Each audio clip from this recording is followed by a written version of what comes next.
안녕하십니까? 경남 소식입니다. 4.3 국회의원 보궐선거 창원 성산과 통영 고성의 사전투표율이 14.71%를 기록했습니다. 중앙선거관리위원회는 어제와 오늘 이틀 동안 진행된 사전투표에 창원 성산 유권자 18만 3,900여 명 가운데 2만 6천여 명이 참여해 14.5%, 통영 고성은 유권자 15만 5,700여 명 가운데 2만 3천여 명이 참여해 14.9%를 기록했다고 밝혔습니다. 본투표는 다음 달 3일 오전 6시부터 오후 8시까지 창원 성산과 통영 고성 투표소 127곳에서 치러집니다. 4.3 국회의원 보궐선거를 앞둔 마지막 주말인 오늘 후보들의 표심 잡기 총력전이 이어졌습니다. 창원 성산 강기윤, 이재환, 여영국, 손석형, 진순정, 김종서 후보 등 6명은 오늘 창원 축구센터와 교육단지 앞 벚꽃길, 전통시장 등을 돌며 지지를 호소했습니다.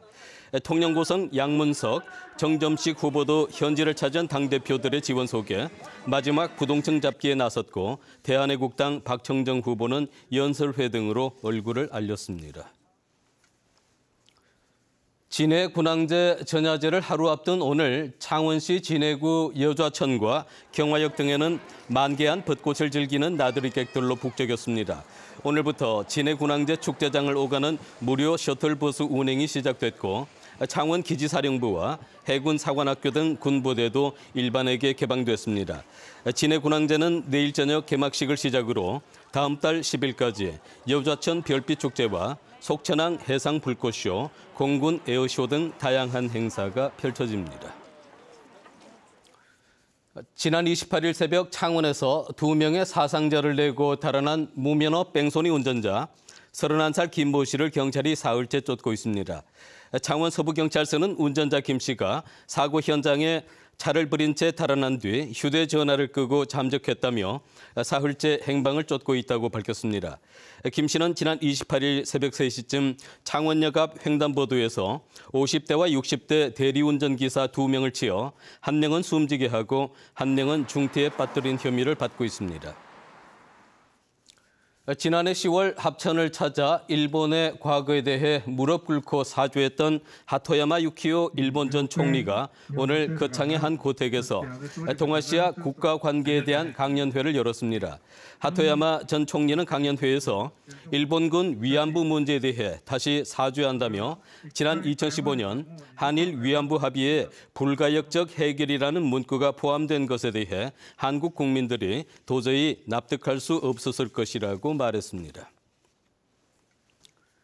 풍년과 안녕을 기원하는 함안군 3.7 민속 줄다리기 행사가 오늘 7원읍 사무소 앞에서 열렸습니다. 지난 2005년에 부활해 올해 12번째를 맞은 오늘 행사에는 함안군민 등 3천여 명이 참여해 길이 130m, 무게 40톤에 달하는 지퍼로 꼰 줄을 당기는 승부를 겨루며 화합을 다졌습니다.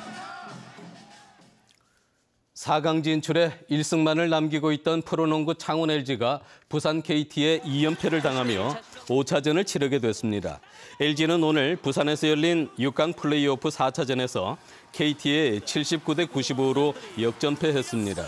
오전 3선승제로 치러지는 6강 플레이오프에서 나란히 2승씩을 나눠 가진 LG와 KT는 모레 저녁 창원체육관에서 열리는 5차전에서 4강 진출 여부를 가립니다. 프로축구 경남FC가 대구FC를 홈으로 불러들여 2대1의 역전극을 펼치며 최근 부진한 분위기 반전에 성공했습니다. 경남FC는 오늘 창원축구센터에서 열린 K리그 4라운드에서 전반전 실점으로 대구FC에 끌려갔지만 2골을 넣은 백이종 선수의 활약으로 승리해 리그 2승 2패를 기록했습니다. 거제시 의회가 현대중공업의 대우조선 인수합병 발표 2달여 만에 협상 중단 등을 촉구하는 결의문을 발표했습니다. 시의회는 최근 열린 본회의에서 대우조선 인수합병이 졸속으로 추진되고 있고 매각에 근본적인 이유와 명분이 없다며 매각 협상 중단 촉구 결의문을 채택했습니다. 이에 대해 대우조선 노조와 거제 범시민대책위원회 등은 시의회의 이번 결의문 채택이 늦은 감이 있다고 지적했습니다. 대우조선이 어제 서울 사무소에서 주주총회와 이사회를 열고 이성근 조선소장을 신임 대표이사로 선임했습니다. 경남 소식이었습니다.